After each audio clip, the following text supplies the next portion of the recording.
Welcome to 1,000 Tiny Steps. I'm Barb Higgins, and in this podcast, I'll share personal stories of great joy and tragedy and the steps that brought me there. I have become adept at tracing them backward to find the origin of an event, good or bad, that has affected my life. I have gone from being on top of the world with Division I All-American success to being unable to get out of bed with the grief of losing a child and everything in between. I am painfully honest, which can make people uncomfortable, but discomfort brings growth, and oftentimes tragedy brings joy. So, tie, buckle, slip on, release up your shoes, and join me as we begin our 1,000 Tiny Steps. Hey everybody, Barb Higgins here for the podcast 1,000 Tiny Steps. This is episode 16, which means episode 8 of season 2, The Life and Times of Molly B. So I'm recording this on December 6th, and it won't air for another couple of weeks. I don't even know the exact date, quite honestly. Much closer to Christmas. In my last episode, I talked a lot about holidays and how the feeling around holidays and celebrating them and not celebrating them has progressed and changed as we've gone through our grief. In terms of trying to share in a helpful way what it's like to lose a child and go through grief like this, I find that it's easier to focus on a certain topic or aspect. And so last time I talked a lot about the holidays. And so here it is, Christmas. We had a much more normal Thanksgiving this year, although it was different and not traditional. I think in general, traditions are the hardest thing when you have an unexpected loss. I also want to clarify, sometimes it may sound like I think my loss is the worst loss, way worse than yours kind of thing. And in general, what I'm trying to focus on and share is how I feel about my loss, to validate and give credence to people who feel similarly about their losses, or to validate how they feel about their losses. It's never about the value of the person who's gone. So, my biological dad died at 98, and I miss him terribly. And I cried and had a list of things I would never do with him again and things I would miss. My sister Eleanor was a teenager, so it was much more traumatic for her. That death, even though she knew it was coming, she was a young person. All of her friends still have their dads. Her loss of the same person was much more traumatic than it was for me because I lived hundreds of miles away. I only saw him once or twice a year. We spoke on the phone once or twice a month. It was a very different, so it was not as traumatic a loss for me as Molly's death. I also think when somebody dies unexpectedly, my spiritual mentor, Karen Kenny, lost her mom when she was 13. And so when you're 13 years old, you don't want to lose your mom. And her mom was in her 30s. That was a death that was traumatically unexpected, out of the norm, not the normal part of life. I often talk to people about, is it easier to lose somebody if they've been sick for a while, so you know it's coming? Or is like getting hit by a bus, so to speak, an easier thing to deal with because your life was great and then it wasn't. It was sort of instantaneous. There's no right or wrong answer to this, and there's no better or worse. I think all of it sucks. And, I've joked before about death and taxes, the two things we know about in life, but that doesn't make either of them easy to deal with or easy to understand at times. And so I just always want to clarify when I'm speaking about events and things that I'm never valuing the person, the survivor person, the person who passed away. It's never about the value of them. All the people in our lives are valuable to us. And really, everybody has value and adds to what makes the world a wonderful place. So I just always want to be clear about that. Anyway, on to this episode. I'm going to talk a bit about things in this episode, items and things. There's a spiritual training book called A Course in Miracles. And in the very beginning, you do a small reading every day. And in the very beginning, the first several readings and lessons focus on learning how to not get stuck on the importance of a thing. Like a thing only has the value you give it. So a piece of paper is a piece of paper. The actual piece of paper that has a scribbled note written on it with a grocery list or somebody's last will and testament, the piece of paper is no different. It's a piece of paper. It's what's on the paper or what the paper signifies that gives it meaning and value to the person that owns it. I've had a hard time getting started and really following through on that particular spiritual training because my relationship with things is very different than before Molly died. And I'm a person that has valued items my whole life, charm bracelets, and I collected elephants. And so in my life growing up, I often would think, what would I take if my house were on fire and I had 10 minutes to get stuff out? And of course, pictures and, trinkets, now my computer, it's never, oh, I'll take my bureau. No, and it's never the clothes even, so much as the items that represent a memory or a person or a thing. And this is a really, really, really significant piece of child loss. I think any loss, quite honestly. I know that when I was a little girl, I wanted a candy bar and I took all these pennies out of the top drawer of this extra dresser that was in our living room or maybe up in my mom's bedroom. And I spent them on this candy bar. And my mother cried. They were her Nana's special pennies. They represented her Nana. And, as a little girl, I didn't understand. I felt terrible. And I remember getting some other pennies and putting them in the drawer, hoping it would make her feel better. And it wasn't that those pennies in and of themselves were special, but what they represented to my mother was her relationship with her Nana. And I've never forgotten that. Going along in life, I have items and things. I still have the running shoes I wore when I broke 5 minutes in the mile. I still have the shirt I wore. I have a scrapbook full of pictures and bib numbers. I have training logs I've talked about with every workout I've ever done. So I understand the meaning in the meaning and the value that things can have for us. When somebody's life ends unexpectedly, and especially somebody who's very, very young, their items can take on a whole lot more value because it's like the last vestige of proof that they existed. And this is how it was for Molly and me, and how my dealt in the beginning with her death. I've talked before about you want things to stay the same and nothing is the same, but then certain things you want to forget about. So it's just such an oxymoron trying to survive child loss and family decimation, which is what losing a child does. You have everybody grieving, everybody struggling, everybody needing what they can never have in the way that they used to have it. Gracie needs a solid mother. I'm much more solid now than I was 5 years ago, but I will never be the mother she had before Molly died because I'd have to have Molly alive to be that mother. What does this have to do with things? Well, everything, quite honestly. Our life without Molly happened in an instant. And so once things started to settle down, I talked a lot about how holidays have, manifested themselves and morphed over the years, and we can celebrate them a bit more now. I will point out we will not have a Christmas tree this year. We'll put the artificial one up in Gracie's room again because that's just a lot of fun. And we have the Molly tree always. We're not quite there yet, but we have begun the conversation about how to give Jack a Christmas because he's a little baby and, we live in a world that does Christmas. So however we decide to do it, it will be Jack's way and not trying to replicate what we had. There are times when I get very frustrated with raising Jack when people say you're starting over or doing it again. No, I'm not. The way I did it before, it clearly didn't work. Molly's not here. I look at Jack as a passenger on the train that is my life, and he will continue my journey with me.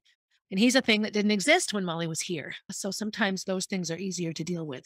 I read an article on a grief page about the orange cup. That was the name of the article. And the writer of this article was a mother who had lost her son. And there was a cup that he had drank out of. And maybe there was even still water or something in it. And she couldn't touch the cup. She couldn't empty or wash the cup for a long time. And it was on a shelf. And it was in her mind, he had touched it and he had drank from it and his lips had touched it. And he had had an interaction with this cup. And the cup represented, in some measure, proof that he existed and that a part of him was still here. And I cannot tell you how much that resonates with me. As someone that loves items and things anyway, and can look at things and have an instant memory, I really, really loved that article. And then it got me thinking about my relationship with things in regards to losing Molly. So I will say that when Molly died and we came home and planted ourselves on the living room floor, tried to pick up life or continue on or do whatever, things became very, very, very different. Molly's room, Molly and Gracie's bedroom, we closed the door. Gracie went in for clothes and that was it. We just couldn't function with changing anything. We didn't make Molly's bed. We left her bed unmade the way that it was probably for over a year. It was just too painful. She had thrown those covers aside. It took us a long time. So in the beginning, I would say in the first year, the first 12 months after Molly died, nothing in our house left. We became a bit of hoarders. I mean, things we brought in left. We didn't keep things that we were collecting. We had a big bin for cards and items related to her funeral and gifts that people gave us. Those were all dispersed around the house or utilized or put in special places. But anything that was here, the day Molly walked out that door and got into that ambulance, remained here. And as we would clean up or go through, like when we were at the hospital up at Dartmouth, Kenny had somebody come in and clean the bathroom. And part of me wishes I could have cleaned the bathroom. That was my Molly's vomit all over that bathroom. I wanted to clean it. Kenny had left dinner on the stove and it smelled like there's a part of me that wishes I could have just done that. Like somebody coming and cleaning it for me. It was mine to clean. And there's a process in that. That's how I would say goodbye. We could not find the sleeping bag that she had gotten sick on. Like it disappeared. Like, where did it go? When cleaning the attic a couple of weeks ago, there was a garbage bag and I look in it and there's the perfectly clean rolled up sleeping bag and this Dunkin' Donuts t-shirt. And I just had this vague recollection of the significance of the t-shirt. I can't really remember, but that was the sleeping bag that she'd been so sick on and the pillow in there. And they were clean, but they were put in the attic. And I don't remember if I put them there. Things are incredibly important to me now. In the year after Molly's death, anything that had been in this house when she was alive stayed in this house. Now, there was a process to this. We had given Molly a sewing machine for Christmas in 2014, and we never opened it. Here, Molly, I'll buy you a sewing machine. And then I never facilitated her ever getting to use it. And she really wanted to. Her friend Keisha is a wonderful seamstress. So we gave Keisha the sewing machine for Christmas that year. And she was, are you sure? Are you sure? Of course we're sure. It needs to be used. And Molly and you would have used it together. We gave Keisha Molly's backpack. She had this Vera Bradley backpack. I remember school was starting and Gracie and I emptied it out. We just emptied it out into a bag and gave it to Keisha. And again, she was like, what? I have no idea what she does with the backpack, if she ever used it. I think she uses it to keep Molly things in. But that just seemed like the right thing to do. But it took us a long time to give these things away or to change things. So significant to me in the first year, the costumes hanging on the door, anything Molly hung up. So the costumes in the front hall, these red jackets on the hooks in the kitchen, anything in her bedroom, her desk, things in her desk, where her shoes were. We line our shoes up outside the door. You come into the kitchen, there's shoes everywhere. We're working on that.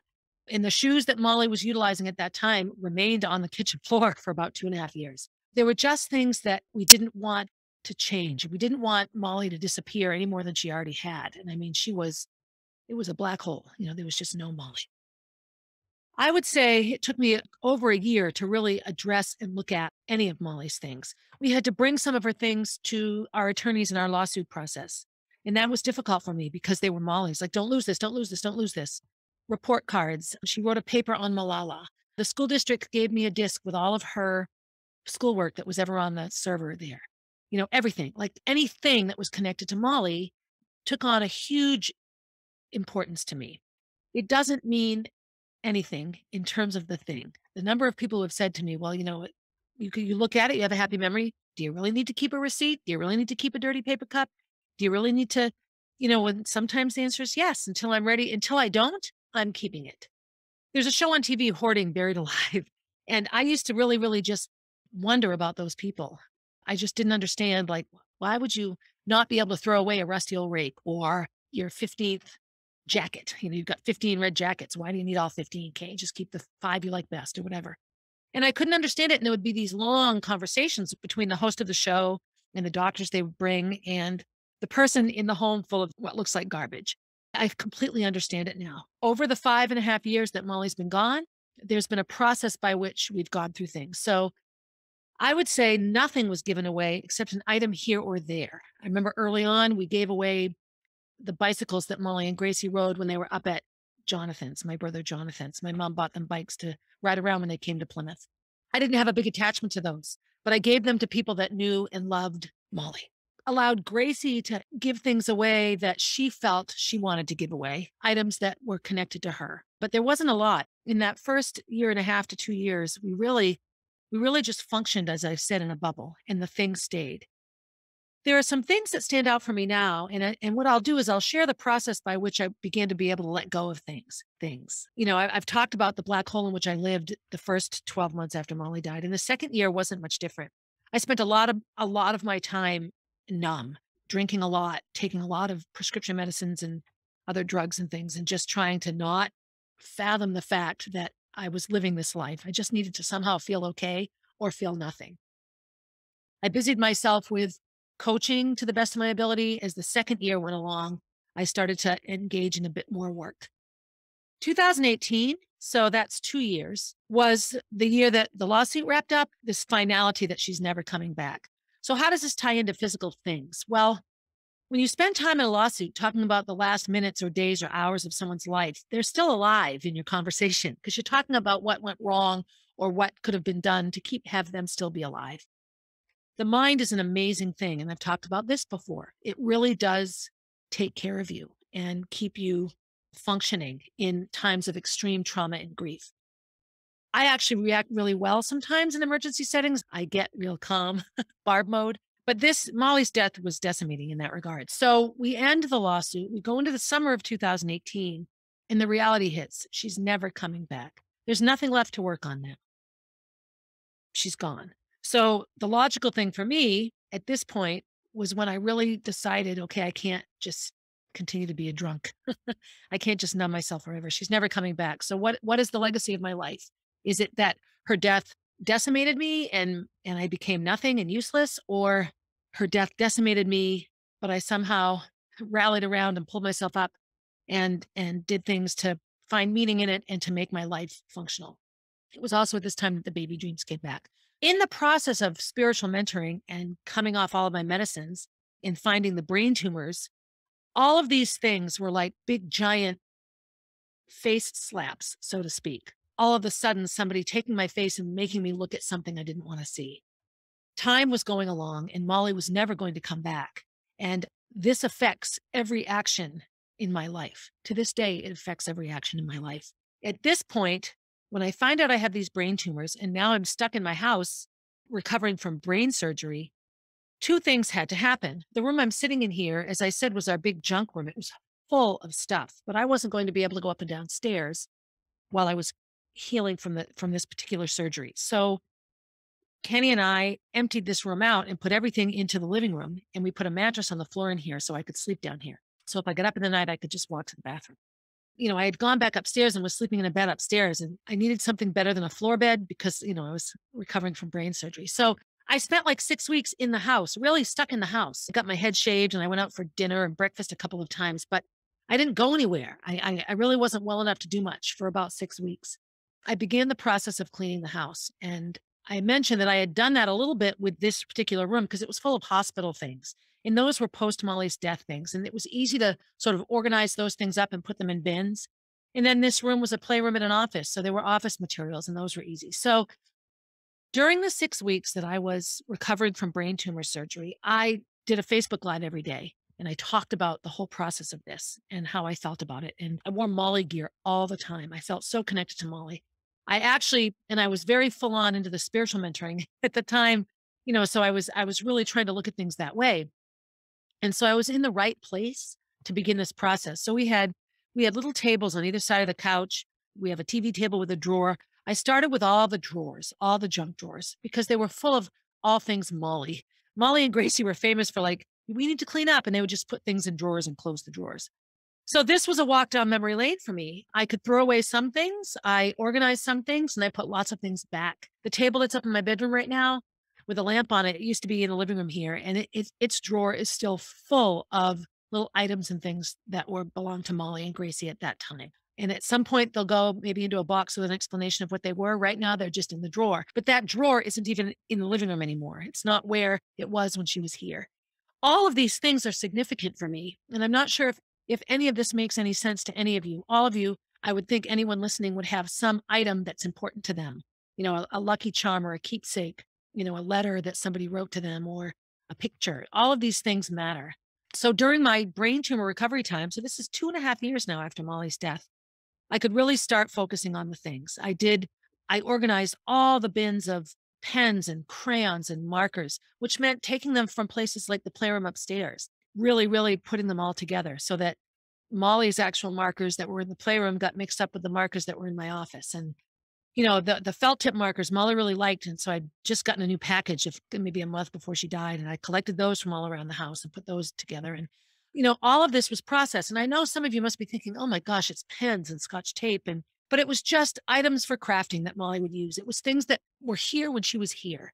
And it was just difficult for me to move them around or consider getting rid of them or using them up.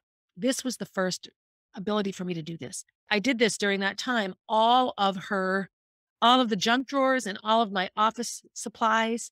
My office had been in the front room. We had ultimately made that into a living room.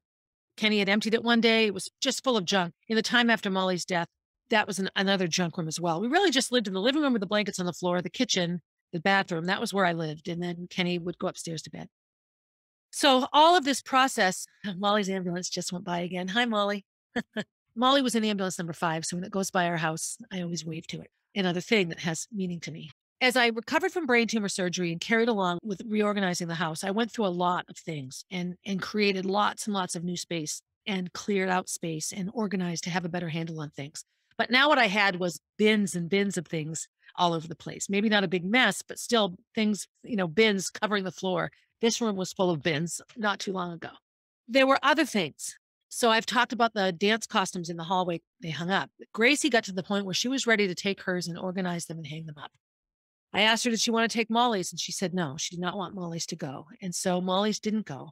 We had our ceilings redone right around the time I had my brain tumor surgery. And our carpenter, he covered the front hall ceilings. That's where the dance costumes are. And he covered them in plastic and worked around them. I didn't want them moved because her hands put them there. These are the things. There are 2 red coats that hang on the hooks in the kitchen, and they're still there. Now they've been moved. They've been taken off and put back on. That's a bit different, but that's where they were when she died. I took a picture of her on her 13th birthday, and behind her on the windowsill was a flashlight and a water bottle. They're not there now. I finally cleaned off that windowsill, but I didn't want it to change. They were there when she was there, so they have to stay there because that reminds me she was here. And there's a time where that reminder is necessary, and then eventually that reminder would become a burden. And there are times when I look at things and I think, oh my gosh, they've been here this long. Getting the shoes out of the kitchen, that was a big step. Gracie's and Molly's tap shoes got mixed up. And for like 6 months, Gracie danced in one of her tap shoes and one of Molly's tap shoes, a size 6 and a size 8. They were 2 different sizes. And that was how they got thrown in the bag after the picture night. She couldn't face putting Molly's shoe back in the bag and wearing her own. These are our relationships with things. And I go back to the orange cup. If I came home and something had been moved, so Molly's lunchbox, her Vera Bradley lunch bag, is on the butcher block. And there's a little note from a friend named Sophie that's still in the pocket. We took what was in it out. It was probably leftover food and such, but it got moved. The whole butcher block got emptied and it was moved. And I was livid because it hadn't been moved yet. It was Molly's hand that put it there and it got moved. And I really lost it. And I went and found it and I put it back on the butcher block. It's still on the butcher block. And right now it's holding some items that have been here and there that were Molly's. And I thought, okay, we can take these off the coffee table now. I'll put them in the lunch bag. It's a process, but when I look at the butcher block, I see the lunchbox. Someday, and even talking about it a little makes me get anxious in my tummy, which means maybe it's time to either pack it away or to use it in our rotation of lunch bags. We use them for Jack's frozen milk now. This is the process of things. As I worked through 2019, then, Kenny had his kidney transplant. We had all of these health things going on. They're really getting into creating Jack. Our life became much more meaningful. So then we get into Gracie's senior year, which was my brain tumor year. And she wanted to go back upstairs. And so she had. For a long time, she just slept in the room as it was. The one thing she needed to do was move the beds. When she got into her bed, they were sort of an L-shaped. They were perpendicular to one another, gave them a lot of floor space. She didn't want to move anything of Molly's, but she didn't want her bed where it was. So we pushed her bed right up next to Molly's. So it was like a big double bed. But let me tell you, we vacuumed that bed, but Gracie slept in the sheets and pillowcases and blankets that had been on that bed the night that Molly left. It was too much to change. These things I know must sound extreme and not make sense, but these are the things that kept us grounded in the fact that she really was here. Because there are times when I wonder, did she actually exist? And when I ponder that my life once had Molly in it, depending on the day, like today, it upsets me. Like, I can't believe she was here and she isn't now. Like, how can this even be true? And then I don't even want to think of that I used to have a life with Molly. But I did. And it's not that I want to forget her, but here again is the oxymoron of grief, the conundrum, the hypocritical thinking is that I don't want to think about it and I don't want to forget it. And how do you do those 2 things at once? And items come into play here. As I've gone along in this process, it's interesting the step-by-step things that happen. Just this summer, I'm sitting here looking at my living room and it's the same rug, which I refuse to get rid of yet, the same curtains, the same wallpaper since we've lived here. The furniture that we brought with us, my parents bought, my mom and dad bought in 1988 when they moved to Webster. And when I bought my house on Albin Street in Concord in 1997, that furniture came there. They moved into my apartment and I had their living room furniture. And when Kenny and I bought this house in 2000, the furniture came here and it matched. I remember it was beige with this fine blue trim. And that's our curtains are beige with fine blue in there. And so it was this perfect match. And so Molly and Gracie only ever knew that furniture and I refused to get rid of it. Those couches were disgusting. They were like, they're over 30 years old. I mean, you sat down, your butt touched the floor almost, but I just couldn't do it. When we were really reorganizing the house this summer and getting ready, or this fall actually, and getting ready for some TV interviews, we decided that we really needed to get rid of these coat sofas. And I was ready. A good friend of mine, Hugh McGregor, Virginia's husband, came over. He had a truck. We did a dump run. And Hugh and I carried those couches out of here. And we cleaned and vacuumed the floor. And I'm looking at these green couches that my good friend Deb gave me. Her little boys that are Gracie and Molly's age, roughly, grew up bouncing around on these couches and they're wonderful. And so I look at them and they have meaning to me. They belong to somebody that I've known since I was in high school, at college. They weren't here when Molly was here. So they don't have that, oh my God, Molly sat here and now she isn't here. But they're in a room that Molly spent a lot of time in. And the room is set up the same way because it's kind of the only way you can set it up. All of those to me are good things. But that was a huge change. Coach Ludi, when we bought his house, I took everything out of it and put it in my garage. I wasn't ready to get rid of any of his stuff either. His death was incredibly traumatic for me. And so now Coach's couch is in my office and I get to sit down on that couch. And I sit pretty low in that one too. It's probably ready to be replaced, but I'm not ready for that. But there are items of Coach's that some have gone back to his family and some have gone to people that knew Coach. And, some of the dishes and things that his family left behind went to the fundraiser I just did for the Molly B Foundation. I couldn't have given those things away a year ago. There's just such a process to this. I have a good friend named Shahana, and she lost her mom when she was a child. And she is a really helpful person. Another person who I consider one of my very best friends. And I met her as a student. She was a 6-year-old at Walker School when I first met her. And then I had her as a high school student. One of my favorite pictures is Shahana in her graduation gown in my health classroom at Concord High School. She and I, she understands traumatic loss, and she's much further into her journey than I am into mine. She was, a young girl when her mom passed away. So she's grown up without a mother. She's now a mother. So she has a very different reality than I do, but the gut-wrenching loss is the same. And she often grounds me. Okay, it's okay to be sad, but don't forget you can be happy. She's at a point in her grief where she has a much better handle on her ability to do that. And I'm so grateful for that. But she shared with me a story about a glass that her mother had gotten for her at Disney. And it just represented this amazingly good memory with her and her mom. It got broken or lost. I don't remember the exact details. I believe it got broken and then thrown away. And she had no idea how much the glass actually meant until it was gone. And so she wrote to me to say, I get it now, because I have talked about this a lot. It made me cry just because I know how I feel if certain things disappeared. It's just this tangible piece. It really is nothing. It's just a glass. It can break and be thrown away like a million other glasses can, except that glass had an event and a person connected to it. And so these things are fairly consistent, I think, in a lot of people's experiences of what they go through, something that mattered to them that's gone now. Marching along through my journey, I've been able to share a lot and get a lot of support from people around the value of things. Kenny doesn't notice. For Kenny, it's family videos, but I don't think of them as things so much as like proof of experiences. I can't watch them at any great length of time because it just upsets me too much. He watches them a lot because he wants to hear Molly's voice. I call her phone. Her phone is still, I pay $80 a month for that phone, and I will keep it forever. I think I'll probably make it the phone for the Molly B Foundation at some point so that it has a tangible use. But, that phone, it's her phone. I don't want anything ever to happen to it. We've gone along, and little by little, we've been able to get rid of things. So going into 2019, after Gracie graduates high school, 2019 into 2020, Gracie really decided, I want my bedroom to be my bedroom, not mine and Molly's anymore. It looks like a bedroom for a 9th and a 7th grader, which it did as time has gone along. So that was when I was first getting ready for the TV people to come, and I called Karen Kenny.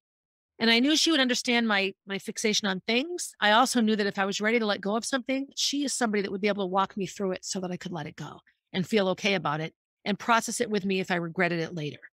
And I think sometimes if you're a person suffering from extreme grief and you don't have a church that you support on, or you're not sure you believe in God or whatever, a spiritual mentor, somebody that understands how to guide you in a universal way. If you're an atheist and don't believe in God, you can still get so much value out of the types of things that KK does, because there are so many different ways to view God.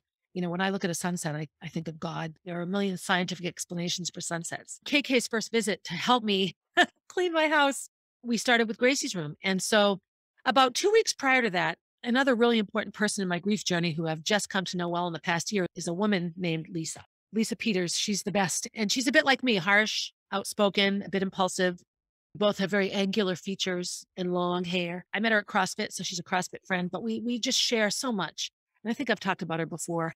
And she came over with me the day that we dismantled Gracie's room. And she's another person that is helpful for me, because if I start to lose my shit, she's not bothered by it. She understands it. She can be supportive. She'll be my voice sometimes if she senses I can't say what I need to say. And so we took apart the beds and we put them in the blue room, which is the room I'm sleeping in now. We call it the blue room. We just filled that room up with stuff and emptied it out. And there they were. There was this big empty room, and I took pictures of it. And I remember sending the pictures to KK actually to document the process. Gracie's full-size bed was Coach's bed. Here's another meaningful piece of furniture that Gracie gets to sleep on. I just take so much comfort in it because, somebody that was so helpful for me in my life slept in that bed, and now Gracie gets to sleep in it. And we set up a room for her, and we took so many things off the walls. However, we did not disrupt the Molly wall, and Molly's wall was above her bed. And we initially didn't move Molly's desk. We left it at the foot of the bed, and the Molly wall remains. The nail polish and the name Molly and, her bulletin board, all those things remain on the wall unchanged. Some of Gracie's have come down, some of hers are up as well. And I said to Gracie, are you ready to take this down? No, not yet. We don't have to do it yet. So we don't have to do it yet is Gracie's way of saying, I'm not ready to take it down. That remains, but we spent a lot of time just cleaning and organizing and setting up that room to make it Gracie's. The final step, and it was hard for all of us, was moving the desk. So the story around Molly's desk is that I was using it, but I had bought it for her.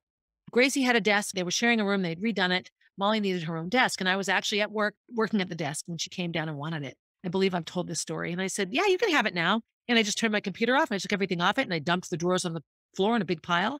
And I gave her the desk and we moved it upstairs. And I remember going up like an hour later and having one of those moments where I felt like, oh, I did it. I did it right. They love each other so much. Like I just loved it. They were each sitting at their desk and they were doing their own thing with their little lamps on. Each desk had a lamp. It was all set up.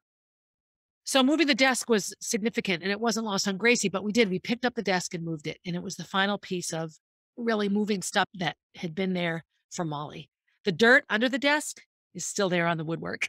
We haven't washed the woodwork yet. So you look down at this empty space and the dirt is still there. That will come next. So these are for us how a process of things have been. It's just a process. For me, when we emptied Molly's room, I insisted that we go through the garbage. I just wanted to see what was in there. What had she thrown away? What was there? And fortunately, there was nothing significant in there, but I didn't know. And I didn't want to just wrap it up and throw it away. That was Molly's. It was right by her bedside table. In the drawers to the bedside table, which are now my bedside table, all those things still remain intact, the stuff that was in there. And that was a combination of Gracie's and Molly's items. The water bottle that was on her bedside table actually is in a bin now, and it still has the water in it that she had that night. We just didn't feel that we needed to dump it out. It's in there. It's safe. There's a water bottle in our bathroom upstairs that is Molly's that hasn't been touched. It's still, there's no water in that one, but it's decorative. It's nice. It matches the bathroom. It's on the shelf. These are things that just become difficult to move. When I walk around and look at things, there's a shelf above our TV and I had emptied it to put all the Christmas decorations up. And the year 2016 I have talked about how chaotic it was.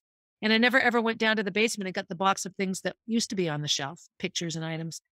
So it was nothing. It was just empty and Molly things, gifts and things got put up there. So we finally sort of reorganized it and made it like sort of a little dedication to Molly and Gracie and sisters. And there's some pictures of Katie up there as well. All of this is a part of the grief process. All of this is about moving along through the death of someone you really love. And how do you keep them in your life without losing them? And how do you let them go without forgetting them? It's just all of these things are so difficult. So as we moved through, last year, and now I'm growing a baby, and then TV people are coming, and now our house really needs to be livable. We've just now gone through a really big phase of cleaning. We got another dumpster. We continue to move things out of the barn and the garage, just getting rid of so much stuff. We went to the attic, and the attic is mostly full of my life, but so much Molly and Gracie and things that they outgrew and toys and things. I wasn't ready. I'm not ready. It's in the attic. It's not bothering anybody. It's safe. No, it's not doing anyone any good either. In the process of cleaning the barn, the first couple of times, we came across the scooter that Molly won in 5th grade. I will keep that forever because that's related to Habakkuk and that beautiful story that Mr. Barassa told. Their bikes. They had the bikes that they rode right up until the year Molly died. Those were their bikes. Those sat in our barn until this past summer. I gave them to the Judge family. That family has gotten a lot of Molly's stuff, lots and lots of clothes. Anytime we go through our bins and there are outgrown clothing, it goes to the Judge family. And we'll continue to do that. I love when I see pictures and one of them is wearing a Molly shirt, something that Molly or Gracie wore. So we gave them the bikes. Anastasia got Molly's violin, her first pink violin. So somebody in that family will someday play violin. When we look for dance things, tights and little teeny tap shoes and those kinds of things, that's the first place those things will go as well. It's easy for us to give that family these things because they knew Molly and were connected to Molly. When they're worn completely out and there are holes in the knees and they're ready to be thrown away, I don't feel bad about it. And they aren't collecting dust here anymore. That's a huge process. The getting rid of items that they used that were here, jump ropes and things like this. The playroom upstairs is still really full of a lot of things. They had started the process of cleaning it folding up the little pink and purple chairs and the funky lamp and putting those out in the barn was difficult for me because they had organized it and set it up. It was incomplete. They hadn't finished. The shelves are still full of toys and things that they will never play with. So, and the time will come. I can go through and look at those things and see maybe what can Jack play with. There are some toys on the floor over here that were Molly's and Gracie's that Jack can chew on and play with now. So those things are coming full circle. I guess my biggest message in this and the biggest piece of this is that it's not wrong or bad to be attached to things. Everything is a process. And for us, the process was slow. But in the past 6 months, I've gotten rid of all of the furniture that was in the blue room. Now, none of this was specifically connected to Molly, but that room was the way it was in the last 2 years of her life. So she knew it that way. Melise lived in that room. It had a lot of memories, but it wasn't functional for us anymore. And I had a barn full of furniture. So I was able to I gave actually the bed frame and the dresser to a really, really wonderful person that has a sweet connection with Molly, Erica. So I know that that furniture is in a good place. Some of it I put out on the front lawn and gave away. Others I've given to other people. So I know that these pieces of furniture that are salvageable are in happy homes. And the things that I couldn't get rid of live in the barn. But the point is I could make the change. So now I have a bedroom that I sleep in with Jack that is nothing like it was when Molly was there. But it's the room that was Molly and Gracie's first bedroom. I can look at the room and imagine it the way it used to be and feel good about it and feel like I did the right thing. Up to now, going through our house, so the red coats still hang in the kitchen. The dance costumes still hang on the front hallway stairs. The wall is still the same in the bedroom. There are lots and lots of items in our house that are unchanged for when Molly was here. Lots of the toys in the playroom. I'm looking at a closet that is full of dance bags and theater things and all of Molly's schoolwork. I have not gone through that yet. So it's a process. Am I close to being done? Absolutely not. I think the most poignant thing for me, and this will make no sense because I know all of you will think, I have a bag with Molly's and Gracie's braids in it. So I have her hair. When I got my head shaved, we braided it before we cut it and shaved it. And so I have my braid. I can talk about that and not cry. One of the biggest things for me, and to this day, I refuse to throw any of these away, are receipts that are dated before she died or receipts that are connected to something that we did together. So Gracie and Molly and I had taken a trip to Massachusetts in February, during February vacation, to go to a museum before she died. And it was a very, very upsetting day to try to make it up to them for making them so angry. It's much too personal to talk about in a podcast, but it was a really devastating day. Someday I'll talk about it, or maybe I'll write about it. I had two really distraught, upset girls. And so we went to the mall in Salem and I just let them shop and buy things. And so I had all these receipts from that day. And we went to Bath and Body Works and Molly bought this vanilla candle. Gracie and I finally lit last Christmas. We finally lit the vanilla candle when we were putting up the fake tree. But those receipts, I have the shopping spree at that same mall, the Rockingham Mall that Gracie and Molly went on with my sister Johanna and my mother when I was in Amsterdam. I have them all. The receipt for the pink dress that she's buried in, all the receipts for everything they bought. It just reminds me that on that day when I wasn't there, they were doing something fun with the two people that loved them, with my mom and my sister. But when I come across, like we were cleaning in the garage, I came across an old checkbook and a bunch of receipts from like 2013. And they were from Claire's and Friendly's and Applebee's and the movie theater. And I just remembered trips with them and things that we would do. I took them to the movies a lot and we'd go to Applebee's to eat. And I have receipts from those things. And I know it's a piece of paper. It's a very faded piece of paper, but I just don't throw them away. If I find an empty pill bottle with my name on it and it's empty, but I had it before she died, it goes into the bin with the receipts. I know this must sound crazy, and I really don't care if it does, because whatever seemingly meaningless thing you're connected to or attached to because I represent your dead person, then you just have my permission to be okay. But it's okay to hold on to these things. And that if they still make you cry years later, then the time to let them go hasn't come yet. I do know that the way I'll let them go when I'm ready to do it is in a fire. Burning things, it might sound violent. It isn't. It's a way Gracie and Molly and I dealt with a lot of things that bothered us. When our relationship with Robin and Flips ended the first time around, we burned all of our clothing, all of our Flip stuff, hundreds of dollars worth of clothing. And what you do is the burning is the catharsis, the letting go. But as the smoke goes up to the sky, you talk about good memories, good things. And so I know the day will come where I'll be able to put all those things into a fire and send them up and be okay with it. I am so far away from that day right now. At any rate, that's the final thing for me, the final thing I can't let go of, those receipts. The other thing that's hard for me, and these are things I'll never let go of. I can't say never. I think that would be a Gracie and my decision, is all these little journal entries and little blurbs that Molly wrote. I have them, I I have a box, and Molly was a lot like me. She'd start a journal and not finish it, but she loved buying new journals. And so I have them of hers, and they're just such funny things. I found a card that she wrote to me where she was upset that I wouldn't just let her cry, she always felt I didn't understand her. It was heartbreaking. I found a letter.